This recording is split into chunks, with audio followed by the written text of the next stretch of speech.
Yeah. Now, the term bully pulpit, it was used well before Trump with different administrations. Yeah, it was Theodore Roosevelt. They accused him of being a bully. You know, carry a big stick. That was his campaign, dealing with Japan and Cuba. And hey, when you're the president of the United States, you do carry a big stick. And in a sense, you are a bully. If you're not, if you're running around being everybody's best friend, you're just going to get taken advantage of. The United States is, what, close to 300 years old? The first 100 years, the United States was kicked around by England, by Spain, by France.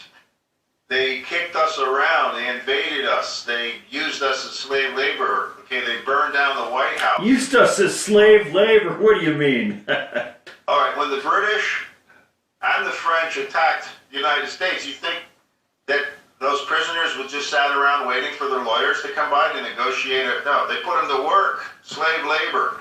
There it is, yes. Prisoner of war, slave labor, I get it now. That went on until, you know, the Civil War and the Revolutionary War. We had an ally. We had France was our ally. Right. General Lafayette.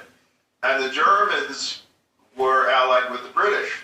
They called them the Hessians then. Those people were put in the camps, man. They were worked. Yeah, no, I got the point. I know what slave labor is. Hey, let me jump in and just read a little bit from our manifesto about him, President Donald J. Trump, using his bully puppet day in, day out to keep the country in a state of disarray. He focuses on terrorists throughout the Middle East who want nothing more than to kill Americans and destroy Israel.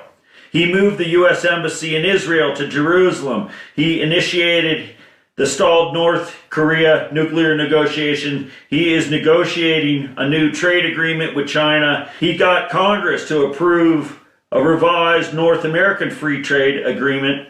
He notoriously withdrew America from the Paris Accord on global warming. He is continuing to push for a wall along the U.S. southern border and immigration reform.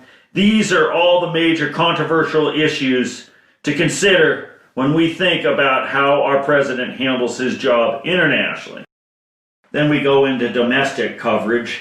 But, yeah, our president, he's been quite aggressive and bully pulpit-like about it all, hasn't he? Listen, everything you just said sounds like staunch moderates are condoning that or we're making it a policy. So we have to remember that we're not endorsing or condoning either party, are we? Yeah, we're just bringing this out that this is his bully pulpit, but that he deserves the truth. Because that is the truth.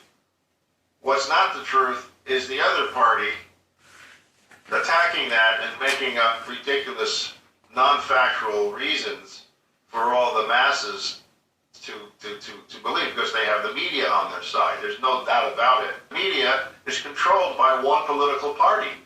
I've never seen it. 95% of the media, anyway. Hey, you mentioned how we're not condoning or endorsing what I just read about our president, and let me express that out of our manifesto.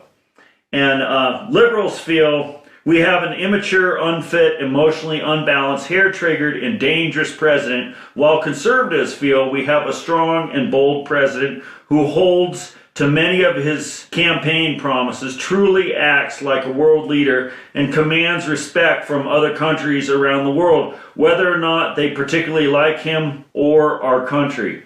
So we try to give both sides, the liberal perspective and the conservative perspective, and we're not endorsing or condoning either. We leave that to you.